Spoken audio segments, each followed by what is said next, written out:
వసుంధరకు కన్నీళ్లు ఆగడమే లేదు. చిన్నప్పటినుంచి గారాబంగా పెంచిన కొడుకు వినయ్ తనకు నచ్చని అమ్మాయితో పెళ్లి చేసుకుని వచ్చి నిలబడ్డాడు. అది కూడా తన ఇంటి పని మనిషి రమ్యనే పెళ్లి చేసుకుని వచ్చాడు. అది చూసి వసుంధరకు చాలా బాధ కలుగుతోంది. నువ్వు చేసిన పని ఏవైనా బాగుందారా? చిన్నప్పటి నుంచి నువ్వు ఏది కావాలన్నా ఇవ్వకుండా ఉండలేదు కదా. అది అడిగితే అది, ఇది అడిగితే ఇది అంటూ నీకు కావలసినవన్నీ తెచ్చిచ్చాను కదరా. అయినా నువ్వు ఇలాంటి పని చేస్తావని అస్సలనుకోలేదు. నీ మీద ఎన్నో ఆశలు పెట్టుకున్నాను కదరా. అమ్మా, నేను చెప్పేది వినమ్మా. నువ్వలా ఏడవకు. నువ్వలా ఏడుస్తుంటే నేను భరించలేకపోతున్నాను. దయచేసి ఏడవకమ్మా. ఇప్పుడు ఏడవడం తప్ప ఇంకేం చేస్తాన్రా? ఇలాంటి పని చేసే ముందు నాకొక మాట చెప్పుండొచ్చు కదా. మీ నాన్న పోతూ పోతూ ఈ ఇంటి పరువును నా చేతిలో పెట్టాడు. ఈ చుట్టుపక్కల ప్రాంతాల్లో మనదే పెద్ద కుటుంబం. మనకు బంధువులు ఎంతమందున్నారో తెలుసు కదా. అందరూ ఈ విషయం తెలిస్తే ఒక్కొక్కరు ఒక్కోలో మాట్లాడుకుంటుంటారు. పరువు మొత్తం పోయింది. ఇప్పుడు నేనేం తప్పు చేశాను? ఒక అమ్మాయిని పెళ్లి చేసుకోవడం తప్ప? ఎప్పటికైనా నేను పెళ్లి చేసుకోవాల్సిందే కదా. ఈ అమ్మాయిని నేను ప్రేమించానమ్మా, అందుకే పెళ్లి చేసుకున్నా. వినయ్ చెప్పిన ఆ మాటకు వసుంధరకు ఒక్కసారిగా కోపం తన్నుకొస్తుంది. ఇక వెంటనే ఆ కోపంతో తన కొడుకు వినయ్ని లాగిపెట్టి ఒక్కటిస్తుంది. ఎందుకమ్మా నన్ను ఇప్పుడు కొట్టావు? నేనేమైనా చిన్నపిల్లాడినా? ఇలా కోపడితే ఎలాగమ్మా? కొట్టడం కాదు, నిన్ను చంపేయాలరా. ఒక్కగానొక్క కొడుకని గారబంగా పెంచితే ఇలా చేస్తావా? పొయ్యి పొయ్యి ఆ పని మనిషిని పెళ్లి చేసుకోవాలా? మనింట్లో పనిచేసి డబ్బుల కోసం చూసేదాన్ని ఈరోజు ఇంటి కోడలిగా తీసుకొస్తావా? అందరూ నవ్వుకుంటున్నారా? మన కుటుంబం గురించి రకరకాలుగా మాట్లాడుకుంటారు. దేవుడా, నాకెందుకు ఇలాంటి కొడుకుని ఇచ్చావు తండ్రి? ఒక పని మనిషిని తీసుకొచ్చి కోడలిగా కట్టబెట్టావు. అమ్మా, ఇంకోసారి నా భార్యను పని మనిషి అంటే బాగుండదు. ఎంతైనా అది నీ కోడలు, నా భార్య. ఇలా అవమానించకమ్మా. తను ఇక్కడే ఉందన్న విషయం మర్చిపోయావా ఏంటి? అంటే ఈ రోజు నుంచి నేను దానికి భయపడాలా? నిన్నటి వరకు అది నాకు భయపడింది. ఇక అది చెప్పినట్లు నేను చెయ్యాలా? ఏమే, నిన్ను గౌరవించాలా నేను? అది కాదత్తయ్యా, నేను చెప్పేది వినండి. ఓయమ్మో, ఓర నాయనో, నిన్నటి నుంచి అమ్మగారని పిలిచి ఈరోజు అత్తయ్యా అంటోంది నంగనాచి. అది కాదత్తయ్యా, నేను చెప్పేది వినండి. ఇంకేం చెప్పకు. నీ మాటలేంటుంటే నాకు చిరాకొస్తోంది. నీకు ఎంత ధైర్యం ఉంటే నా ఇంటికొచ్చి నన్నే అత్తయ్య అని పిలుస్తావు? ముందు నువ్వు ఇక్కడి నుంచి నడు. నా ఇంట్లో నుంచి బయటకు నడు. ఇంకో మాట మాట్లాడకు అంటూ వసుంధర కోపంగా రమ్య చుట్టు పట్టుకొని ఈడ్చుకుంటూ ఇంట్లో నుంచి బయటకు లాక్కొస్తుంది. బయటకు లాగిన తర్వాత విసిరి కొట్టినట్లు బయటకు నెట్టేస్తుంది. తన భార్యను అలా అవమానిస్తుంటే వినయ్ చూస్తూ ఊరుకోడు. అమ్మా, చాలా పెద్ద తప్పు చేస్తున్నావు. అలా చెయ్యకమ్మా. నా ముందే నా భార్యను అవమానించకు. ఆమెపై చెయ్యి ఎత్తకు. మర్యాదగా తన్ని ఇంట్లోకి తీసుకురా. ఏవండి, అత్తయ్యని ఏమనకండి. చిచి, ఈ దిక్కుమాలిన సంతను చూడలేకపోతున్నారు. దేవుడా, నాకెందుకు ఇలాంటి కర్మ పట్టించావు తండ్రి? ఏదేమైనా సరే, ఇది ఇక్కడ ఉండడానికే వీల్లేదు. ఇంట్లో నుంచి బయటకు నడవ్వే నంగనాచి. నా కొడుకుని వల్ల వేసుకుని ఇప్పుడు కొంగు గట్టుకుని ఈ ఆస్తిని ఇంటిని నీ సొంతం చేసుకోవాలని చూస్తున్నావా? అదే కదా నీ ప్లాను? అయ్యో, నన్ను తప్పుగా అర్థం చేసుకోకండి. నాకు ఈ ఆస్తితో పని లేదు. నాకు ఆయనుంటే చాలు. ఇక జీవితాంతం ఆయనతోనే బ్రతుకుతాను.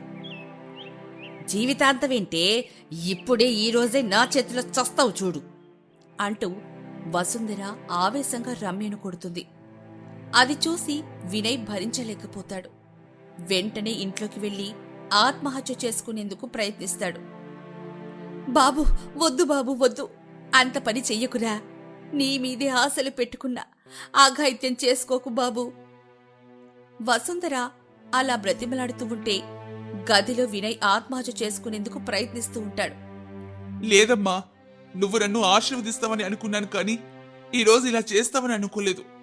నువ్వే నన్ను నమ్మనప్పుడు నేనేం చేయను? నాకు ఈ బతుకొద్దమ్మా. నేను చనిపోతున్నాను. నిన్ను బాధ పెట్టుంటే క్షమించమ్మా అంటూ వినయ్ ఆత్మహత్య చేసుకునేందుకు చూస్తూ ఉంటాడు. వసుంధర మాత్రం వెక్కి వెక్కి ఏడుస్తూ తన వినయ్కి నచ్చ చెప్తూ ఉంటుంది. మరోవైపు రమ్య కూడా ఏడుస్తూ ఉంటుంది. సరే నాన్న, ఇక నిన్ను బాధ పెట్టను. నీ ఆనందమే నా ఆనందం. రమ్యని నా కోడలిగా అంగీకరిస్తున్నాను. నువ్వు ఆత్మహత్య చేసుకోకు. వెంటనే అక్కడి నుంచి వచ్చేయి నాన్న, వచ్చేయి. నిజమా అమ్మా? రమ్యను నీ కోడలుగా అంగీకరిస్తున్నావా? అవును నాయనా, మీ పెళ్లి నేను ఒప్పుకుంటున్నాను. ఇకేం ఆలోచించకు. గదిలో నుంచి బయటకు రా నాయనా. నేనుండగా నీకు ఏ ఇబ్బంది రానివ్వను. అలా వసుంధర అంటూ ఏడుస్తూ ఉండగా మనసు మార్చుకున్న వినయ్ తన తల్లి వద్దకి వస్తాడు.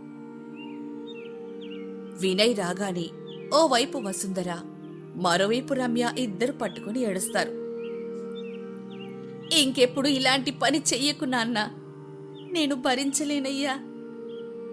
అయినా నేను రమ్యను పెళ్లి చేసుకోవడం వల్ల నీకెలాంటి ఇబ్బంది రాదమ్మా. తను నిన్ను బాగా చూసుకుంటుంది. నాకు ఆ నమ్మకం ఉంది.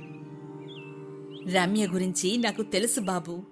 చాలా రోజులుగా మనింట్లోనే కదా పని మనిషిగా ఉంటోంది. కానీ నేను నా కోడలిగా వచ్చే అమ్మాయిని ఎక్కువగా ఊహించుకున్నాను. బాగా చదివే అమ్మాయి మన ఇంటికి కోడలిగా రావాలనుకున్నాను. డబ్బున్న అమ్మాయి నీకు భార్యగా రావాలని అనుకున్నాను. అమ్మా, మళ్ళీ ఏంటమ్మా నువ్వు? అది సరేలే బాబు, అవన్నీ వదిలే. నేను కూడా వదిలేస్తాను. డబ్బుదే ఉంది, మళ్ళీ మళ్ళీ సంపాదించుకోవచ్చు. చదువు విషయానికొస్తే రమ్య అంతగా చదువుకోలేదు కదా, అదే బాధగా ఉంది. నాకు చదువంటే చాలా ఇష్టం అత్తయ్య. కానీ మా అమ్మా నాన్నలు నన్ను అస్సలు చదివించలేదు. ఇప్పటికీ నాకు చదువుకోవాలని ఉంది. కానీ ఏం లాభం చెప్పండి? ఏంటి రమ్య, నీకిప్పటికీ చదువుకోవాలనుందా? ఆ విషయం నాకెందుకు ఇప్పటి వరకు చెప్పలేదు? నీకు నేనున్నాను కదా. ఇక నువ్వు ఎవరిని పట్టించుకోకు. నిన్ను చదివించే బాధ్యత నాది, సరేనా? రే, నీకేమైనా పిచ్చి పట్టిందా? దాన్ని ఈ వయసులో చదివించి ఏం చేస్తావురా? అయినా నేను ఏదో నా కోడలకు ఉండాల్సిన లక్షణాల గురించి చెప్పాను. అందుకని ఇప్పుడు దాన్ని చదివించాలని అనుకోకు. ఏంటమ్మా, రమ్య చెప్పిన దాంట్లో తప్పే ఉంది చెప్పు. చదువుకు వయసుతో సంబంధం లేదు. ఎప్పుడైనా చదువుకోవచ్చు. ఇక రేపటి నుంచి రమ్యను చదివించడం నా బాధ్యత. అవునత్తయ్యా, నేను చదువుకుంటా, బాగా చదువుకుంటా. నా దగ్గర మీరు కోరుకున్నట్లు డబ్బులు లేకపోవచ్చు. కానీ మీరు కోరుకున్నట్లు నేను చదువుకొని మంచి పేరు తెచ్చుకుంటా. అవునమ్మా, రమ్య చాలా మంచి విషయం చెప్పింది. రమ్య కోరుకున్నట్లు చదువుకొని.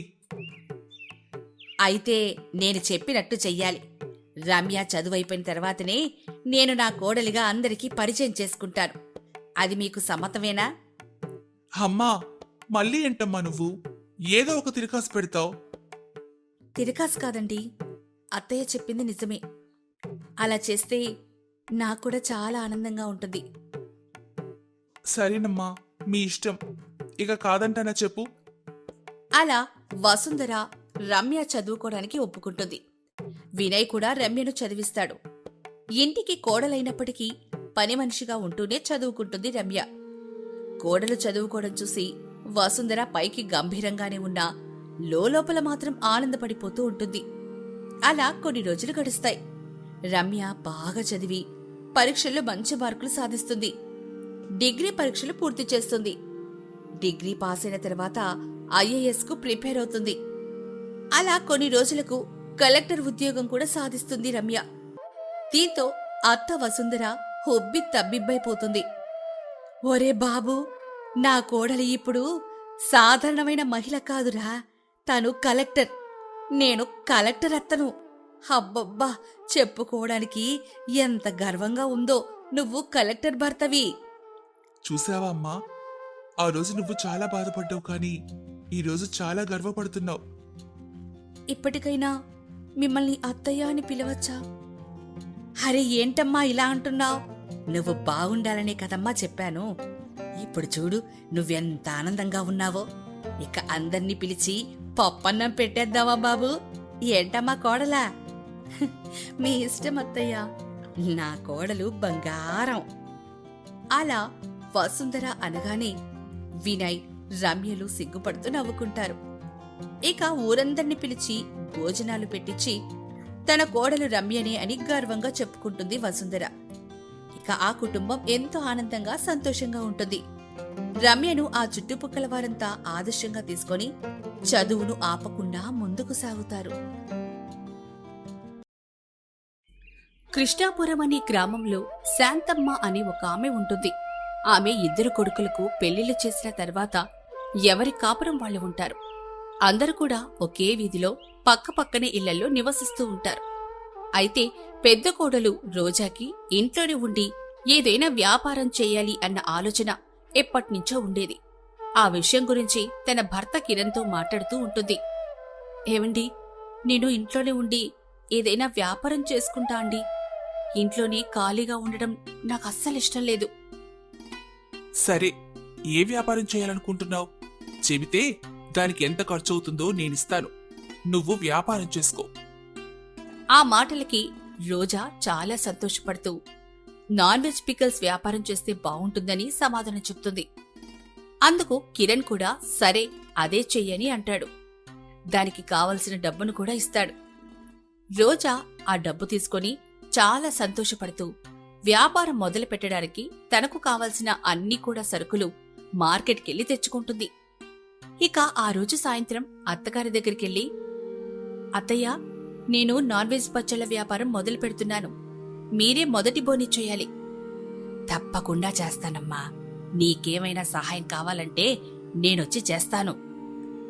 తప్పకుండా అత్తయ్య. మీరు లేకపోతే ఎలా చెప్పండి? నేను నా తోడికోడలి రమ్యకి కూడా ఈ విషయం చెప్పొస్తానత్తయ్య. అందుకు అత్తగారు సరే అంటుంది. ఇక రమ్య వాళ్ళ ఇంటికి వెళ్ళినప్పుడు రమ్య తన భర్తతో ఇలా మాట్లాడుతూ ఉంటుంది. ఏవండి, మీ అన్నయ్య మీ వదినకి డబ్బులిచ్చి వ్యాపారం చేసుకోమని చెప్పాడంట కదా. నేను కూడా పచ్చళ్ళ వ్యాపారం చేస్తానండి. నాకు కూడా డబ్బులివ్వండి. మా వదినంటే వంటలు బాగా చేస్తుంది. పైగా పచ్చళ్ళు చాలా అద్భుతంగా చేస్తుంది. అందుకే అవి ఏ వ్యాపారం పెట్టుకున్నా సరిపోతుంది. నీకు అలాంటివి అసలు సూటు కావులే. ఆ మాటలకి రమ్య చాలా కోపంగా, నన్ను అసలు ఎప్పుడు మీరు చిన్న చూపు చూస్తూనే ఉంటారెందుకు? ఇదంతా నాకు తెలీదు. వ్యాపారం చేసుకోవడానికి మీరు డబ్బులు ఇస్తారా లేదా? ఇస్తాన్లే, ఇవ్వక చస్తానా అని వాళ్ళిద్దరూ మాట్లాడుకుంటూ ఉండగా బయట వాళ్ళ మాటలు అన్నీ వింటున్న రోజా, అప్పుడే ఈ విషయం ఇక్కడ దాకా తెలిసిపోయింది. మా ఆయన నోట్లో ఏ విషయం దాగదనుకుంటా. సర్లే, ఇక్కడ దాకా వచ్చాను కదా, ఈ విషయం చెప్పకపోతే మళ్ళీ వాళ్ళు బాధపడతారో ఏమో అని లోపలికెళ్తుంది. అప్పుడు రోజాని చూసి రమ్య, షా అక్క, ఇప్పుడే నీ గురించే చెప్పుకుంటున్నాము. ఆ నేనంతా విన్నానులే రమ్య. నువ్వు కూడా వ్యాపారం మొదలు పెడుతున్నావు కదా. నీకేమైనా సహాయం కావాలంటే నేను చేస్తాను. నేను ఇక్కడికొచ్చింది నేను వ్యాపారం మొదలు పెడుతున్నానని సంగతి చెప్దామని. రేపటినుంచి ఆ పనులు మొదలు పెడతాను. నేను కూడా రేపటి నుంచి పనులు మొదలు పెడతానక్కా. ఆ మాటలు విన్న రోజా చాలా సంతోషంగా, నీ వ్యాపారం 3 పువ్వులు 6 కాయలుగా విజయవంతం అవ్వాలని కోరుకుంటున్నాను. చాలా కృతజ్ఞతలక్కా. నేను కూడా అదే కోరుకుంటున్నాను. మీ వ్యాపారం కూడా 3 పువ్వులు 6 కాయల్లాగా విజయవంతం అవ్వాలని. ఇక వాళ్ళు మాట్లాడుకొని కొంత సమయానికి రోజా ఇంటికి తిరిగి వచ్చేస్తుంది. ఆ రోజు సాయంత్రం భర్తకి రమ్య కూడా వ్యాపారం మొదలు పెడుతుందని చెప్తుంది. దాని విన్న అతను కూడా సంతోషమే అని అంటాడు. ఇక ఆ రోజు గడిచిపోతుంది. ఆ మరుసటి రోజు ఉదయం పచ్చళ్ళు తయారు చేయడం కోసం అన్ని సిద్ధం చేసుకొని సహాయం కోసం అత్తగారింటికి వెళ్తుంది. అక్కడ అత్తగారితో మాట్లాడుతూ ఉండగానే రమ్య కూడా అక్కడికొస్తుంది. అత్తయ్య, నాకొంచెం పచ్చళ్ళు చేయడానికి సహాయం చేస్తారనొచ్చాను. రోజా కూడా దానికోసమే వచ్చింది. ఇప్పుడు నేనెవరి దగ్గరికి వెళ్ళాలి? అత్తయ్య, ముందు నేనొచ్చాను కాబట్టి నా దగ్గరికి రండత్తయ్య మీరు. నేను చిన్నదాన్ని కదా అత్తయ్య, నాకు పెద్దగా వ్యాపారం గురించి తెలీదు. నాకు సహాయం చేయడానికి రండత్తయ్యా అని అంటుంది. అత్తగారికి ఏం చెప్పాలో అర్థమే కాదు.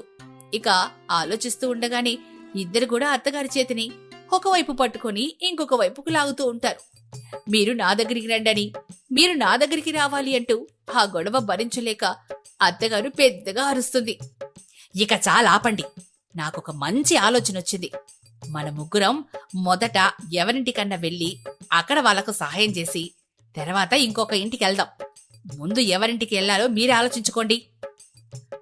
నా ఇంటికి రావాల్సిందే అని గట్టిగా అడగడంతో, సర్లే అత్తయ్య, మనం ముందు రమ్య ఇంటికే వెళ్దాం, పాపం తనకి కొత్త కదా అని ఆమె మీద జాలిపడి అక్కడికి వెళ్ళడానికి నిర్ణయించు. ఇక ముగ్గురు కలిసి పచ్చళ్ళు తయారు చేస్తూ ఉంటారు. అలా చికెన్, మటన్ పచ్చళ్ళు, రొయ్యలు, గోంగూర పచ్చడి, ఇలా రకరకాల పచ్చళ్ళు తయారు చేస్తూ ఉంటారు. అలా చాలాసేపటికి పచ్చళ్ళు తయారు చేయడం పూర్తవుతుంది. ఇక్కడ పూర్తయిపోయిందిగా, ఇప్పుడు రోజా ఇంటికి వెళ్దాం పదా. ఇక నా వల్ల కాదత్తయ్యా, నాకు నడువులన్నీ ఒకటి నొప్పిగా ఉన్నాయి. ఇక నేను ఎక్కువసేపు కూర్చోలేనత్తయ్యా. విశ్రాంతి తీసుకోకపోతే అమ్మో నేను మనిషిగా అస్సలు ఉండలేను. ఆ మాటలకి రోజాకి బాగా కోపం వస్తుంది. తన మనసులో, నాకు తెలిసి నీ బుద్ధేంటో అనేది, మరేం పర్వాలేదులే, నువ్వు రాకపోవడమే మంచిది అని అనుకొని బయటకి రమ్యతో, మరేం పర్వాలేదులే రమ్య, నువ్వు విశ్రాంతి తీసుకో, నేను అత్తయ్య వెళ్ళి పచ్చళ్ళు పెడతాంలే. ఆ మాటలకి రమ్య చాలా సంతోషపడిపోతుంది. ఇక అత్త కోడలిద్దరు కూడా అక్కడి నుంచి రోజా వాళ్ళ ఇంటికెళ్ళి అక్కడ పచ్చళ్ళు పెట్టడం మొదలు పెడతారు. చాలా సమయం తర్వాత పచ్చళ్ళు పెట్టడం పూర్తవుతుంది. అత్తయ్య, మొదటి పోని మీరే చేయరని చెప్పాను కదా, మీకేం కావాలో దాన్ని తీసుకెళ్ళండి అత్తయ్యా. అయ్యో, నేను డబ్బులు కూడా తీసుకురాలేదమ్మా, నా దగ్గర 10 రూపాయలు తప్ప ఎక్కువ డబ్బు లేదే. అయ్యో అత్తయ్య, ఆ 10 రూపాయలు ఇవ్వండి చాలు అని అనడంతో ఇక ఆ అత్తగారు 10 రూపాయలిచ్చి తనకు కావలసిన పచ్చడి తీసుకుని అక్కడి నుంచి వెళ్ళిపోతుంది. ఇక ఆ విధంగా ఆ రోజు నుంచి పచ్చళ్ళ వ్యాపారం మొదలు పెడుతుంది రోజా. చాలా తక్కువ ధరకే ఆన్లైన్లో బిజినెస్ చేస్తూ బాగా డబ్బు సంపాదిస్తూ ఉంటుంది. అక్కడ రమ్య కూడా అదే చేస్తూ ఉంటుంది. అలా రోజులు గడుస్తున్నాయి. కొన్ని రోజుల తర్వాత అక్కడ చుట్టుప్రక్కల వాళ్ళు కూడా వాళ్ళ దగ్గర పచ్చళ్ళు కొనుక్కుంటూ ఉంటారు. అయితే ఒకసారి రమ్య దగ్గర పచ్చళ్ళు తీసుకున్న వాళ్ళు మరొకసారి ఆమె దగ్గరికి వెళ్ళడానికి ఇష్టపడరు. ఎందుకంటే ఆమె దగ్గర ఎక్కువ రేట్లు, పైగా రుచి కూడా అంతగా ఉండదు. రోజా దగ్గర పచ్చళ్ళు కొనుక్కున్న వాళ్ళందరూ కూడా మళ్లీ మళ్లీ వస్తూనే ఉంటారు. అలా తన వ్యాపారం బాగా అభివృద్ధి చెందుతుంది. రమ్య వ్యాపారం చాలా దెబ్బతింటుంది. అలా కొన్ని రోజుల తర్వాత రోజా తనకు సహాయం చేయడం కోసం కాంతమ్మ అనే ఆమెను పనిలో పెట్టుకుంటుంది. కాంతమ్మ నమ్మకంగా ఆమె దగ్గర పని చేస్తూ ఉంటుంది. అయితే ఒకరోజు కాంతమ్మ రోజాతో, అమ్మా, ఆ పచ్చళ్ళు వ్యాపారం చేసి సుబ్బయ్య ఉన్నాడు కదా, ఆయన కూడా పచ్చళ్ళు ఇక్కడి నుంచి తీసుకెళ్లే ఎక్కువ రేటుకి పట్టణంలో అమ్ముకుంటున్నాడమ్మా. మంచిదే కదా, అందరూ బ్రతకాలి కదా, ఎవరి వ్యాపారం వాళ్ళది. అదేదో పట్టణంలోకి మీరే పంపించొచ్చు కదమ్మా. ఇప్పుడే చెప్పాను కదా అందరూ బ్రతకాలని. మనకి ఆన్లైన్లో చాలా ఆర్డర్లు వస్తూ ఉంటాయి, అవి ఎక్కడెక్కడి నుంచో వస్తూ ఉంటాయి. ఇప్పుడు వ్యాపారం బాగానే ఉంది కదా, మనకి ఇది చాలండి. అన్నట్టు చెప్పడం మర్చిపోయానమ్మా, మీ తోటి కోడలు వ్యాపారం సరిగ్గా సాగడలేదంటగా. అవును, నేను మొన్న చెప్పాను రేట్లు తగ్గించమని. తగ్గించా అన్నది, మరి తగ్గించిందో లేదో తెలీదు. ఇక్కడ రేట్ల సమస్య ఒక్కటే కాదమ్మా, రుచి కూడా అస్సలు బాగోలేదు. అందుకే ఒకసారి తీసుకెళ్లిన వాళ్ళు మరొకసారి ఆమె దగ్గర నుంచి తీసుకెళ్ళడానికి అస్సలు ఇష్టపడడం లేదు. ఆ మాటలకి రోజా ఏం మాట్లాడకుండా ఉంటుంది. చాలా సమయం తర్వాత కాంతమ్మ తన పని ముగించుకొని అక్కడి నుంచి వెళ్ళిపోతూ ఉండగా రోజా, అవును కాంతమ్మ, నాకొక అనుమానం. నువ్వు ఎప్పటినుంచో ఇక్కడ పనిచేస్తున్నావు కదా, కానీ ఒక్కసారి కూడా ఈ పచ్చళ్ళు తీసుకెళ్లలేదెందుకు? అమ్మాయి గారు, మా పరిస్థితి ఏంటో మీకు తెలుసు కదా. పచ్చళ్లకు పెట్టే డబ్బులుంటే ఏదో ఒకటి ఉపయోగపడతాయని అస్సలు కొనుక్కోలేదు. కానీ రోజు తయారు చేసేటప్పుడు చూస్తూ ఉంటాను కదా, దాంతోనే కడుపు నిండిపోతుందమ్మా. చూడు కాంతమ్మా, నువ్వు మా ఇంట్లో మనిషి లాంటి దానివి. నీకు ఎప్పుడు ఏది కావాలో అది నిర్భయంగా తీసుకుని వెళ్ళొచ్చు. నాకు డబ్బులు కూడా ఇవ్వద్దు, సరేనా? కాంతమ్మ ఆ మాటలకి సరే అంటుంది. ఆమె అక్కడి నుంచి వెళ్ళిపోతూ ఉంటే రోజా కొన్ని పచ్చళ్ళు ఆమెకిచ్చి పంపిస్తుంది. కాంతమ్మ చాలా సంతోషంగా వాటిని తీసుకెళ్తుంది. తను అలా వెళ్తూ ఉండగా మార్గ మధ్యలో రమ్య కనపడుతుంది. కాంతమ్మ, మా తోడికోడలు ఇంటి దగ్గర నుంచేనా? అవునమ్మా అని అంటుంది. అది సరే కాని నీకొక మంచి ఆఫర్ ఇద్దామని వచ్చాను. ఏంటో చెప్పండమ్మా. ఏం లేదు, నీకు 50,000 రూపాయలు ఇస్తాను. రేపు అది తయారు చేసే ప్రతి పచ్చళ్ళు ఉప్పు కారం దాంట్లో ఎక్కువ వెయ్యాలి. తనకి చెడ్డ పేరు తీసుకురావాలి, సరేనా?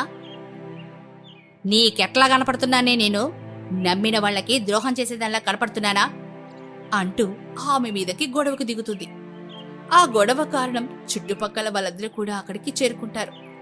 రోజా కూడా అక్కడికి చేరుకుంటుంది. కాంతమ్మ రోజాకి జరిగిన విషయమంతా చెప్తుంది. ఆ మాటలకి రోజా చాలా బాధపడుతుంది. ఇది మా ఇంటి సమస్య, దయచేసి అందరు వెళ్ళిపోండి అని అంటుంది. అందరూ కూడా అక్కడి నుంచి వెళ్ళిపోతారు. రోజా రమ్యని తన ఇంట్లోకి తీసుకెళ్లి, చూడు రమ్య, నీకు ఇలాంటి ఆలోచన వచ్చిందంటే కేవలం వ్యాపారం అభివృద్ధి చెందలేదన్న కారణంతోనే. నీ బాధ నాకు అర్థమైంది, కానీ ఒకటి చెప్తున్నా, నేను తోటికోడల్లాగా కాకుండా ఒక అక్కలాగా చెప్తున్నాను. మనిద్దరం కలిసి వ్యాపారం చేసుకుందాం. వచ్చిన దానిలో సగం సగం పంచుకుందాం. నేను నీకు పచ్చళ్ళు ఎలా తయారు చేయాలో నేర్పిస్తాను, ఏమంటావ్? ఆ మాటలకి రమ్య చాలా బాధపడుతూ, అక్క, నువ్వు చాలా మంచిదానివి. నీ స్థానంలో నేనుంటే ఇలా చెప్పేదాన్నే కాదు, గొడవ పెట్టుకునేదాన్ని. నాకు బుద్ధొచ్చిందక్క. ఇప్పటినుంచి నువ్వు చెప్పినట్టే వింటాను అని అనడంతో ఇక తోడికోడలిద్దరూ కలిసి వ్యాపారం మొదలు పెడతారు. అలా ఇద్దరు కూడా బాగా డబ్బు సంపాదిస్తూ మంచి పేరు తీసుకొచ్చుకుంటారు. దాన్నంతా చూసి వాళ్ళ భర్తలు, అత్తగారు కూడా సంతోషపడతారు.